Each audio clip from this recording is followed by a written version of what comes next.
നമസ്കാരം. ഓട്ടപ്രദർശനത്തിലേക്ക് എല്ലാ പ്രേക്ഷകർക്കും സ്വാഗതം. കേരള സ്റ്റോറി എന്ന ചലച്ചിത്രം വീണ്ടും കേരളത്തിൽ വലിയ ചർച്ചാ വിഷയമാവുകയാണ്. സിനിമ റിലീസ് ചെയ്ത് മാസങ്ങൾക്ക് ശേഷമാണ് വീണ്ടും കേരള സ്റ്റോറി രാഷ്ട്രീയ മണ്ഡലത്തിൽ ചർച്ചാ വിഷയമാകുന്നത് എന്നതാണ് ഏറ്റവും പ്രധാനപ്പെട്ട കാര്യം. കേരള സ്റ്റോറി അല്ലെങ്കിൽ ആ കേരള സ്റ്റോറിയിലൂടെ പറയപ്പെടുന്ന പ്രമേയം എന്ത് എന്ന് നമുക്കറിയാം. കേരളീയർക്ക് മുഴുവൻ അക്കാര്യം അറിയാം. കാരണം ലവ് ജിഹാദ് എന്ന വിഷയത്തിന്മേലാണ് ISISൻ്റെതടക്കമുള്ള ആഗോള തീവ്രവാദ സംഘടനകളും അവരുടെ ചെറു സംഘങ്ങളും കേരളത്തിൽ എങ്ങനെ പ്രവർത്തിക്കുന്നു എന്നതിൻ്റെ വ്യക്തമായ രൂപരേഖ അനുഭവ കഥകളുടെ അടിസ്ഥാനത്തിലാണ് ആ സിനിമ വിവരിച്ചിരിക്കുന്നത്. അതാണ് സിനിമയുടെ പ്രമേയം. ആദാ ശർമ്മ കേന്ദ്ര കഥാപാത്രത്തെ അവതരിപ്പിക്കുകയും സുദീപ് തോസൻ സംവിധാനം നിർവഹിക്കുകയും ചെയ്ത ബോളിവുഡ് ചിത്രമായിരുന്നു കേരള സ്റ്റോറി. കേരളത്തിൽ നിന്ന് ഒരു പെൺകുട്ടി പ്രണയക്കെണിയിൽപ്പെട്ട് ISൻ്റെ കേന്ദ്രങ്ങളിലേക്ക് പോകുന്നതും വിദേശ രാജ്യങ്ങളിൽ ലൈംഗിക അടിമയായി ഉൾപ്പെടെയുള്ള കാര്യങ്ങളിലേക്ക് മാറുന്നതും അടക്കമുള്ള അനുഭവ കഥകൾ, കേരളത്തിൽ നടന്ന യഥാർത്ഥ സംഭവങ്ങളുടെ പശ്ചാത്തലത്തിൽ ചിത്രീകരിക്കപ്പെട്ട കഥ പറയുന്ന ഒരു ചിത്രമാണ് കേരള സ്റ്റോറി. ആ കേരള സ്റ്റോറി ഇവിടെ കേരളത്തിൽ റിലീസ് ചെയ്യുമ്പോൾ പൊതുവെ വലിയ സ്വീകാര്യത ലഭിച്ച ചിത്രമായിരുന്നു കേരള സ്റ്റോറി. മറ്റ് ഇന്ത്യൻ സംസ്ഥാനങ്ങളിലെല്ലാം വലിയ സ്വീകാര്യത ലഭിച്ചു. കോടിക്കണക്കിന് രൂപയുടെ ബോക്സ് ഓഫീസ് കളക്ഷൻ ഉണ്ടായി. വിദേശ രാജ്യങ്ങളിൽ പോലും ഇത് വളരെയധികം സ്വാഗതം ചെയ്യപ്പെട്ട ഒരു ചലച്ചിത്രമായിരുന്നു. പക്ഷേ കേരളത്തിലെ രാഷ്ട്രീയ കാലാവസ്ഥയുടെ പ്രത്യേകതകൾ കൊണ്ട് കേരളത്തിൽ വൻ വിവാദം സൃഷ്ടിക്കുകയായിരുന്നു.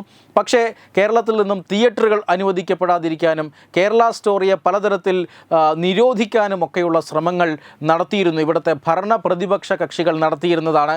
പക്ഷേ അതിനെല്ലാം പ്രതിരോധിച്ചുകൊണ്ട് കേരളത്തിൽ പല ഇടങ്ങളിലും ഈ കേരള സ്റ്റോറിയുടെ പ്രദർശനം നടന്നു. തത്വമയി ഉൾപ്പെടെ ഈ കേരള സ്റ്റോറിയുടെ പ്രത്യേക ഷോകൾ സംഘടിപ്പിച്ചുകൊണ്ടാണ് കേരള സ്റ്റോറിയെ അല്ലെങ്കിൽ ഇത്തരത്തിലുള്ള പ്രമേയം ചർച്ചയാക്കുന്ന സിനിമയെ കേരളത്തിലെ എതിർപ്പുകളിൽ നിന്ന് പ്രതിരോധിച്ച് നിർത്തിയത് എന്ന് നമുക്കറിയാം. പക്ഷേ ഇന്ന് ദൂരദർശനിൽ ഈ സിനിമ സംപ്രേഷണം ചെയ്തതുമായി ബന്ധപ്പെട്ടാണ് ഇപ്പോൾ വലിയ വിവാദം കഴിഞ്ഞ ദിവസം മുതൽ ഉണ്ടായത്. തെരഞ്ഞെടുപ്പ് പ്രഖ്യാപിച്ചിരിക്കുന്ന സമയമാണ്.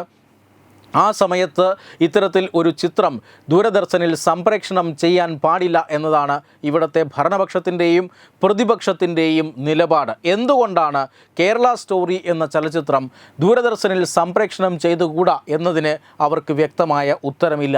ചിത്രം സെൻസർ ചെയ്യപ്പെട്ട ചിത്രമാണ്. പലതവണ കോടതികളിൽ ഈ ചിത്രം നിരോധിക്കണം എന്നാവശ്യപ്പെട്ടുകൊണ്ട് ഹർജികൾ പോയതാണ്. അപ്പോഴെല്ലാം കോടതികൾ വ്യക്തമായ നിലപാട് കേരള സ്റ്റോറി എന്ന ചലച്ചിത്രത്തിന് അനുകൂലമായിട്ടാണ് എടുത്തത്.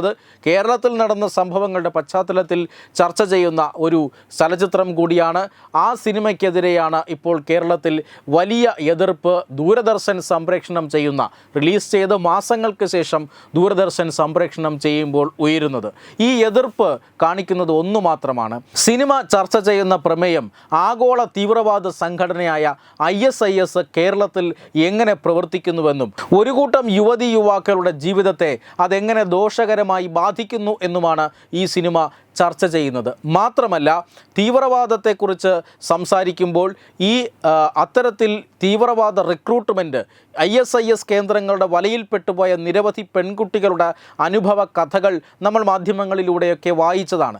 കേരളത്തിൽ നിന്നും തീവ്രവാദ കേന്ദ്രങ്ങളിലേക്ക് ISISൻ്റെ വിദേശ കേന്ദ്രങ്ങളിലേക്ക് നിരവധി പേർ റിക്രൂട്ട് ചെയ്യപ്പെട്ടിട്ടുണ്ട് എന്നതും ഒരു വസ്തുതയാണ്. എന്നിട്ടും എന്തുകൊണ്ടാണ് ഭീകരവാദത്തെ എതിർക്കുന്ന ഒരു പ്രമേയം ചർച്ച ചെയ്യുന്ന സിനിമയെ ഇവിടെ രാഷ്ട്രീയ പാർട്ടികൾ എതിർക്കുന്നു എന്നതിൽ വ്യക്തമായ അതിൻ്റെ ഉത്തരമുണ്ട്. കാരണം ISISന് ഇവിടെ ചില ഹാൻഡിലുകളുണ്ട്. ആ ഹാൻഡിലുകൾക്ക് ഒരു രാഷ്ട്രീയമുണ്ട്. ആ രാഷ്ട്രീയത്തെ പിന്തുണച്ചുകൊണ്ട് ഇവിടെ നിന്നും ന്യൂനപക്ഷ സമുദായ അംഗങ്ങളുടെ വോട്ട് വാങ്ങാനും അവരെ ഭയപ്പെടുത്താനും ആ രാഷ്ട്രീയത്തെ മുതലെടുക്കാനും ഇവിടെ ചില രാഷ്ട്രീയ പ്രസ്ഥാനങ്ങൾ ശ്രമിക്കുന്നുണ്ട്. അത് രാഷ്ട്രത്തിൻ്റെയും ഈ സംസ്ഥാനത്തിൻ്റെയും സുരക്ഷയ്ക്ക് എതിരാണ്. ജനങ്ങളുടെ ജീവനും സ്വത്തിനും വലിയ ആപത്താണ് സൃഷ്ടിക്കുന്നത്. അതുകൊണ്ട് തന്നെയാണ് ഇപ്പോൾ ആ സങ്കുചിത രാഷ്ട്രീയത്തിന് വേണ്ടി മതതീവ്രവാദികളുടെ പിന്തുണ തേടേണ്ട സങ്കീർണമായ അല്ലെങ്കിൽ നിർണായകമായ ഒരു സമയമാണ് തിരഞ്ഞെടുപ്പ് എന്നുള്ളത് കൊണ്ട് തന്നെയാണ് ഈ രാഷ്ട്രീയ പ്രസ്ഥാനങ്ങൾക്ക് ഹാലിളകുന്നത് എന്ന് നമുക്കറിയാം.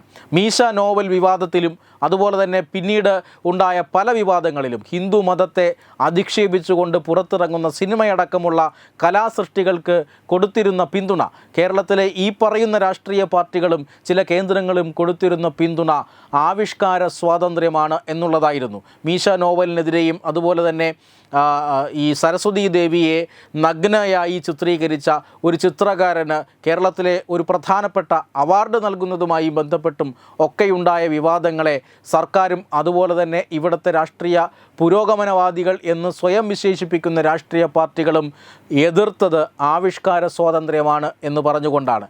പക്ഷേ അതേ ആവിഷ്കാര സ്വാതന്ത്ര്യം തീവ്രവാദികളുടെ കഥ പറയുന്ന അല്ലെങ്കിൽ തീവ്രവാദികളുടെ പ്രവർത്തനം ചർച്ച ചെയ്യുന്ന ഈ സിനിമയ്ക്ക് അനുകൂലമായി എന്തുകൊണ്ടുണ്ടാകുന്നില്ല എന്ന ചോദ്യം വളരെ പ്രസക്തമാണ്. കേരളത്തിൻ്റെ രാഷ്ട്രീയ സാമൂഹിക സാഹചര്യം അത്തരത്തിലുള്ളതാണ് എന്ന് ഒന്നുകൂടി ഓർമ്മപ്പെടുത്തുന്നതാണ് ഈ എതിർപ്പുകൾ. പക്ഷേ എല്ലാ എതിർപ്പുകളെയും അവഗണിച്ചുകൊണ്ട് ഈ ചലച്ചിത്രം റിലീസ് ചെയ്യപ്പെട്ടു.